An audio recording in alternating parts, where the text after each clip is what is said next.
नमस्कार मित्रों, आप सभी का स्वागत है आज के एक फिर न्यू कहानी में। आज की कहानी में हम लोग देखने वाले हैं श्री भगवान कृष्ण कहते हैं कि कौन सा कर्म करने से मनुष्य को अगले जन्म में कुत्ते की योनि मिलती है। आखिर मनुष्य कौन सा ऐसा गलती करता है या अपने जन्म में कौन सा ऐसा कर्म करता है जिससे कि वो अगले जन्म में कुत्ते की योनि में जन्म लेता है। अक्सर देखा गया है कि मनुष्य जब भी मनुष्य में जन्म लेता है तो वो अच्छा कर्म करता है, परंतु कुछ ऐसा कर्म कर देता है जिससे कि अगले जन्म में वो कुत्ते की योनि में फिर से आता है। तब उसे पता चलता है कि हमें जानवरों के साथ कैसे सलूक करना चाहिए। जानवरों के साथ गलत सलूक करने से इंसान को कौन सी योनि प्राप्त होती है, आज की कहानी में दोस्तों हम लोग जानने वाले हैं। इसलिए जो भी मेरे प्यारे साथी भाई एवं बहन और दर्शकगण चैनल पर पहली बार आए हैं, चैनल को सब्सक्राइब कर लीजिए। चलिए दोस्तों कहानी को शुरू करते हैं। उससे पहले आप लोग वीडियो को लाइक कर दीजिए। चलिए कहानी को शुरू करते हैं। एक छोटा सा गांव था। उस गांव में एक बूढ़ी माँ रहा करती थी। वो बूढ़ी माँ भगवान श्री कृष्ण का बहुत बड़ा भक्त थी, यानी कहे तो वो दिनों रात भगवान श्री कृष्ण के भक्ति में हमेशा लीन रहा करती थी। एक दिन की बात है, वो कहीं जा रही थी, तभी उसे काफ़ी तेज धूप लगता है और वो एक पेड़ के नीचे बैठ जाती है और वहीं पर भगवान श्री कृष्ण का भक्ति यानी सुमिरन करने लगती है। इतने देर में सुमिरन करते करते वो उसी पेड़ के नीचे सो जाती है। तभी उसे याद आता है कि मुझे उस काम के लिए जाना बहुत ज़रूरी है। फिर सोचती है कि काफ़ी तेज़ है, मैं कुछ देर के बाद जाऊंगी और पुनः सो जाती है। फिर वो भक्ति में लीन रहती है और जैसे ही उठती है फिर भक्ति करने लगती है। इतना भक्ति देखकर भगवान कृष्ण काफ़ी प्रसन्न होते हैं और उस माता को दर्शन देते हैं। कहते हैं कि हे माता, तुम इस जंगल में अकेली मेरी भक्ति कर रही हो, मांगो, मैं तुमसे प्रसन्न हूँ, क्या मांगना चाहती हो। तभी बूढ़ी माँ कहती है कि मैं अपनी ज़िंदगी को जी ली हूँ और मैं चाहती हूँ कि मैं अब इस ज़िंदगी से मुक्ति पाऊँ। तभी श्री कृष्ण भगवान कहते हैं कि इस धरती पर इंसान का जन्म और मरण ब्रह्मा के हाथ में है। जो एक बार लिख दिया गया है उसे कोई बदल नहीं सकता। आपके साथ जो होना है वो होकर रहेगा। तभी बूढ़ी माँ कहती है कि मेरे मन में एक प्रश्न है, उसी प्रश्न का उत्तर आप दे दीजिए। तभी श्री कृष्ण भगवान कहते हैं कि हे माता, बताइए आपके मन में कौन सा प्रश्न गूंज रहा है। तभी बूढ़ी माँ कहती है कि हमारे गांव में कुछ ऐसे लोग हैं जो कि बेजुबान जानवर को मारते रहते हैं, यानी उनको पहले नंबर तो खाना नहीं देते हैं और जब भी उनके द्वार पर कोई कुत्ता या कोई जानवर आ जाता है तो उन्हें मारते रहते हैं। ऐसे लोगों को जीवन में क्यों नहीं पाप मिलता है?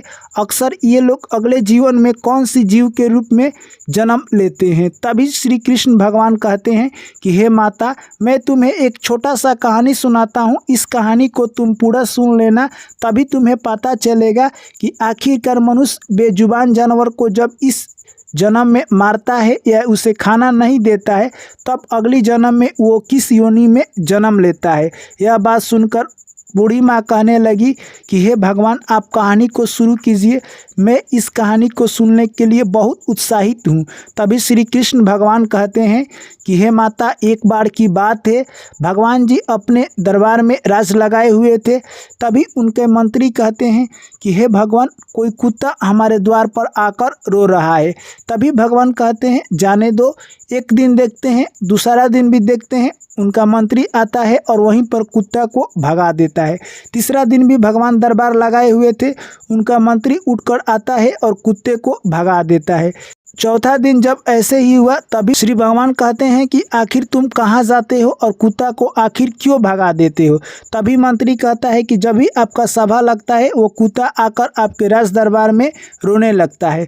तभी श्री राम कहते हैं कि जाओ उस कुत्ता को बुलाकर लाओ। तभी वो मंत्री जाता है और कुत्ता से कहता है कि चलो, तुम्हें श्री राम ने बुलाया है। तभी वो कुत्ता कहता है कि कुत्ता कुछ जगहों पर नहीं जा सकता है, जैसे कि मंदिर, कहीं पर सभा लगा हो, क्योंकि अछूत माना जाता है। कुछ धर्म ग्रंथों के अनुसार कुत्ता का जाना मंदिर पवित्र जगहों पर अपवित्र माना जाता है, इसीलिए मैं राम के दरबार में नहीं जाऊंगा। तुम जाकर राम से बोल देना कि वे स्वयं आकर मुझसे भेंट कर ले। तभी राम जी आते हैं और कुत्ता से कहते हैं, बताओ तुम्हारी क्या समस्या है। जब हम लोग यानी सभा लगाते हैं उसी वक्त क्यों तुम रोने लगते हो। तभी वो कुत्ता कहता है कि हे श्री राम जी, मैं इस धरती पर एक ना बोलने वाला जानवर हूँ और मुझे इंसान खाना नहीं देता है और पत्थर से मारकर मेरा गोड़ तोड़ देता है। तभी श्री राम जी कहते हैं कि आखिर तुम्हारे साथ क्या हुआ है। तभी वो कुत्ता कहता है कि एक योगी बाबा ने मेरी मारकर गोड़ तोड़ दी और उन्होंने मुझे खाना भी नहीं दिया और मेरा गोड़ तोड़ दिया। बताइए ये कहाँ का सरासर न्याय है। तभी श्री राम जी कहते हैं कि जाओ दूत, तुम उस योगी को पकड़ कर लाओ। दूत जाते हैं और उस योगी को पकड़ कर लाते हैं और कहते हैं कि बताओ तुमने कुत्ता के साथ ऐसा सलूक क्यों किया। तभी वो योगी कहने लगा कि मैं खाना लेकर जा रहा था, तभी ये कुत्ता मेरा खाना सूंघने लगा और मुझे गुस्सा आ गया, इसलिए मैंने इस कुत्ता को मार दिया। तभी श्री राम कहते हैं कि जो भी अनबोलता जानवर है उनको तो विवेक नहीं है। अगर उन्होंने तुम्हारे खाना को सूंघ लिया तो उससे तुम्हारा क्या जाता है। उनके पास कोई दिमाग नहीं है, विवेक नहीं है। तुम्हारे पास तो विवेक था, तुमने ये अपराध किया है, इसके लिए तुम्हें सजा मिलेगी। उसके बाद सन्यासी कहता है कि आपको जो अच्छा लगे वो मेरे साथ कीजिए, मैं मानने के लिए तैयार हूँ। तभी राम जी कहते हैं कि हे कुत्ता, तुम बताओ इस सन्यासी के साथ क्या किया जाए। तभी वो कुत्ता कहता है कि हे राम जी, आप इस सन्यासी को एक राजा बना दीजिए। उसके बाद राम जी उस सन्यासी को राजा बना देते हैं और वो राजा एक अच्छा राजपाट चलाने लगा और अपने राज्य में काफ़ी खुश था। और वो सन्यासी सोचने लगा कि कुत्ता ने मुझे ऐसी ज़िंदगी दे दी जिसकी मैं कल्पना भी नहीं कर सकता हूँ। मैंने सोचा भी नहीं था कि मैं कभी यानी एक राज्य का राजा बनूंगा, इतने सुख शांति से महलों में ज़िंदगी व्यतीत करूंगा। तभी वहाँ पर जो भी लोग उपस्थित थे कुत्ता से कहते हैं कि आखिरकार तुमने उस सन्यासी को राजा क्यों बना दिया, क्योंकि वो तुम्हारे साथ अन्याय किया था और तुम उसके साथ न्याय क्यों किए। तभी कुत्ता कहता है कि आप लोगों को पता नहीं चलेगा क्यों मैंने उस सन्यासी के साथ राम जी से राजा बनाने को कहा, क्योंकि मैं पिछले जन्म में एक राजा था और बहुत सारे गरीब लोगों की धन लूटा था और उनकी ज़मीन हड़प ली थी, इसीलिए मैं इस जन्म में कुत्ता योनि में जन्म लिया हूँ। ठीक इसी प्रकार यह सन्यासी राजा बनकर बहुत सारे गरीबों को सताएगा और उसका धन लूटेगा, बहुत सारे अनबोलता जानवरों को मारेगा, जिससे कि उसका पाप का घड़ा भर जाएगा और अगले जन्म में वो भी कुत्ता का रूप धारण करेगा। तब उसे पता चलेगा कि किसी कुत्ता को खाना ना देकर मारना कितना बड़ा पाप है, यानी उसे सताना कैसे लगता है। जब वो कुत्ता योनि में जन्म लेगा तभी उसे पता चलेगा।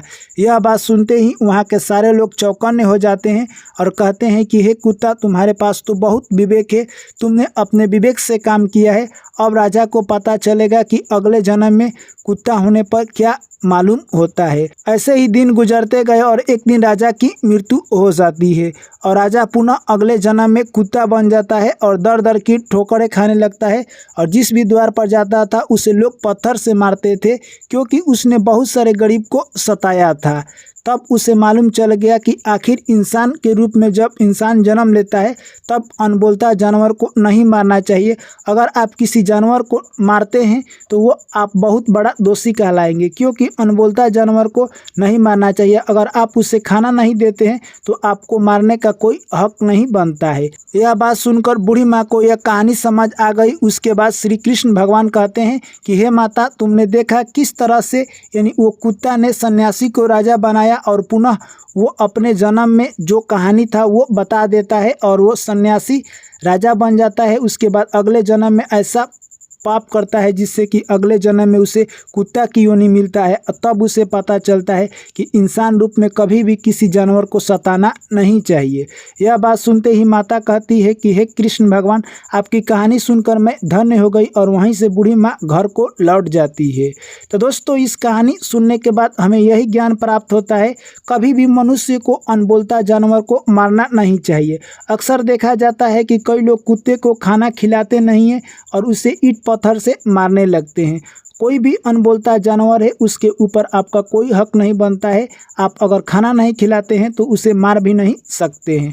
अगर आप ऐसा करते हैं तो आने वाले दिनों में यानी कहे तो अगले जन्म में आप कुत्ते की योनि में खुद जन्म लेंगे, तब आपको पता चलेगा कि यानी कुत्ता की जन्म कैसा यानी होता है। इसलिए कभी भी बेजुबान जानवर को कभी भी नहीं सताना चाहिए, नहीं तो उसका परिणाम आप अगले जन्म में ज़रूर भोगेंगे। दोस्तों, मैं आशा करता हूं कि ये कहानी आप लोगों को समझ आई होगी। वीडियो को कर दीजिए लाइक। जो भी मेरे प्यारे साथी भाई एवं बहन और दर्शकगण चैनल पर पहली बार आए हैं, चैनल को कर लीजिए सब्सक्राइब। चलिए आपसे मिलते हैं अगली कहानी में, तब तक आप लोग मुझे दीजिए इजाज़त। सभी साथियों को मेरा प्यार भरा नमस्कार। Thank you, take care, bye bye, जय श्री कृष्ण, राधे राधे।